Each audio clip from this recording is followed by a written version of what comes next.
Bonjour ou bonsoir, ça dépend de l'heure à laquelle vous nous recevez.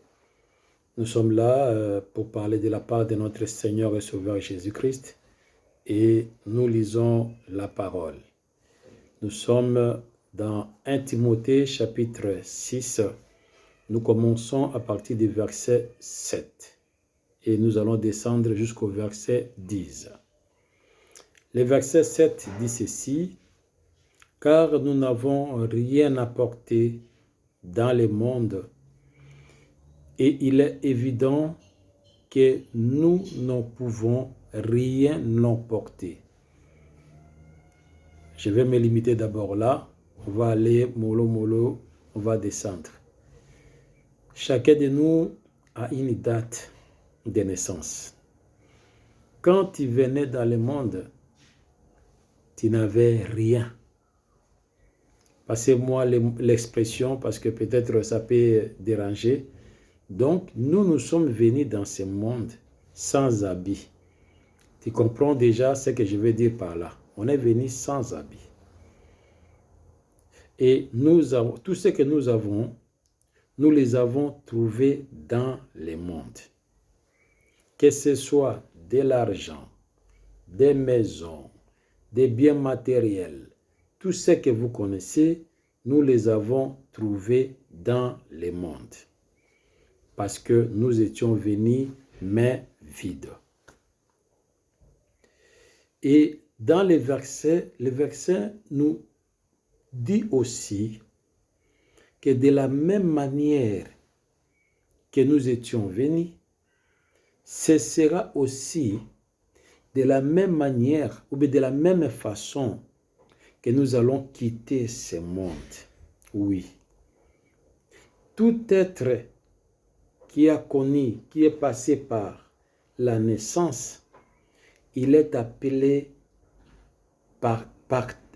aussi à traverser la mort. Un être ne peut pas éviter la mort. Si tu es né, sache qu'un jour aussi tu vas mourir, que tu veuilles ou pas. La mort est certaine. Tout homme est né, est appelé à mourir. Voilà, c'est la réalité. C'est ce que nous vivons au quotidien. Chaque jour qui passe, un être humain comme toi, un être humain comme moi, quitte cette terre des hommes pour l'au-delà. Alors, bien-aimés dans le Seigneur, le verset 7, il est tellement important. Ça nous donne une grande leçon. La leçon, c'est quoi? C'est de ne pas s'attacher aux choses du monde. C'est ça la leçon. Il ne faut pas s'attacher aux choses du monde parce qu'un jour, tu vas les laisser. À quoi bon faire du mal à quelqu'un à cause des choses que tu vas aussi un jour laisser? Tu vas quitter le monde un jour. Tu peux être aujourd'hui millionnaire, tu as beaucoup d'argent, tu as beaucoup de biens. Ce n'est pas mauvais, je ne condamne pas. Mais j'aimerais seulement te dire qu'il ne faut pas s'attacher à ces choses. Il ne faut pas honorer ces choses. Il ne faut pas adorer ces choses. Il ne faut pas glorifier ces choses. Parce qu'un jour, tu seras appelé à les abandonner et d'aller quelque part. Tu vas vivre sans ces choses un jour. Alors, si Dieu te fait grâce d'avoir quelque chose, passez-moi la tautologie, essaye de partager avec les autres. Partage avec les autres. C'est facile. N'attends pas que tu sois riche pour commencer à partager. Non. Le peu que tu as, mais qu'un pain, tu peux donner à celui qui manque. C'est très important. Nous ne pouvons pas nous attacher. Nous ne pouvons pas faire de sorte que les choses de ce monde puissent nous dominer parce qu'un jour, nous sommes obligés, nous sommes appelés à les laisser, à les quitter et d'aller dans un autre monde. Le verset 8. Si donc nous avons la nourriture et les vêtements, cela nous suffira. Oui, nous avons besoin de la nourriture qui nous donne la force. Nous avons besoin des habits qui couvrent notre corps. On a besoin de ces deux choses-là. Waouh, c'est intéressant. Nous n'avons besoin que de ces deux choses-là. On a écarté les autres. On a écarté les voitures, on a écarté tout ce que vous connaissez là. On a mis ça de côté. On nous a dit, ce qui nous suffit là, ou bien ce qui nous suffisent là, il n'y en a que deux. Il n'y a que la nourriture, parce que lorsque nous mangeons, nous avons la force. Il y a aussi les vêtements pour couvrir notre corps. C'est tout. Donc les autres, là, bien-aimés dans le Seigneur, ça ne nous intéresse pas. Oui, ce n'est pas moi. Moi, j'ai fait allusion à la parole de Dieu. Je prends le verset 9. Mais ceux qui veulent s'enrichir tombent dans la tentation, dans les pièges et dans beaucoup de désirs insensés et pernicieux qui plongent les hommes dans la ruine et la perdition. Tous ceux qui veulent s'enrichir tombent dans la tentation. Tu veux t'enrichir, tu veux devenir riche, tu veux avoir beaucoup d'argent, tu vas tomber dans la tentation. Oui, parce que tu veux devenir riche. Or, la parole nous dit, ce qui est important, mais ce qui sont importants pour nous, c'est la nourriture et les habits. C'est tout.